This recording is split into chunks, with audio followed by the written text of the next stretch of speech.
Hello বন্ধুরা, আপনারা সকলে কেমন আছেন? আশা করি সকলে ভালো আছেন। আজকের এই ভিডিওটির মাধ্যমে দেখিয়ে দিব কিভাবে আপনি নগদ অ্যাকাউন্ট থেকে যে কোনো নাম্বারে রিচার্জ করবেন।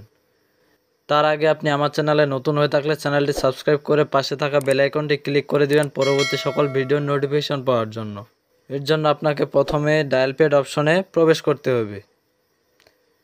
তারপর এখানে আপনাকে নগদ অ্যাকাউন্টের কোড নাম্বারটি ডায়াল করতে হবে। ডায়াল করার পর আপনার নগদ অ্যাকাউন্টটি যে নাম্বারে খোলা আছে সেই নাম্বারটি দিয়ে কল দিয়ে দিবেন। আমার সিম ওয়ানে নগদ অ্যাকাউন্ট খোলা আছে, তাই সিম ওয়ান দিয়ে কল দিয়ে দিব। তারপর এরকম একটি মেনু দেখতে পারবেন।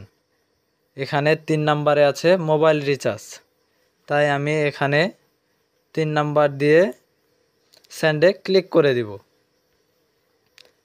ক্লিক করার পর এখানে আপনাকে অপারেটর সিলেক্ট করার জন্য বলা হয়েছে।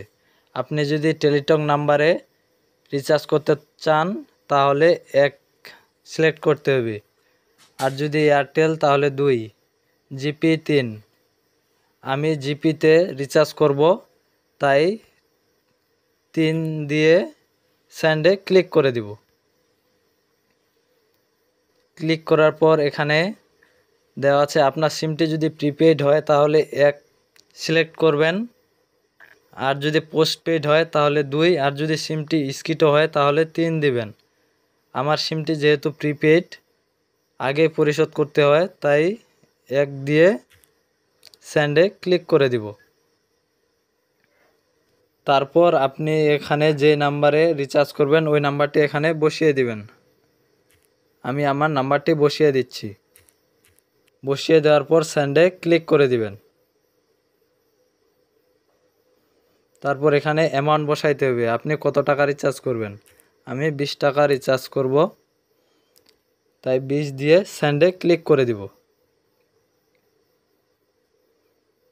তারপর এখানে আপনার নগদের পিন নাম্বারটি বসিয়ে দিতে হবে।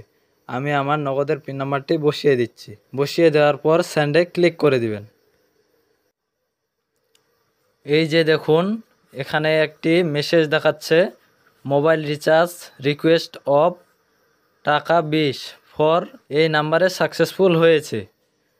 এভাবে আপনিও খুব সহজে নগদ অ্যাকাউন্ট থেকে যে কোনো নম্বরে মোবাইল রিচার্জ করতে পারবেন।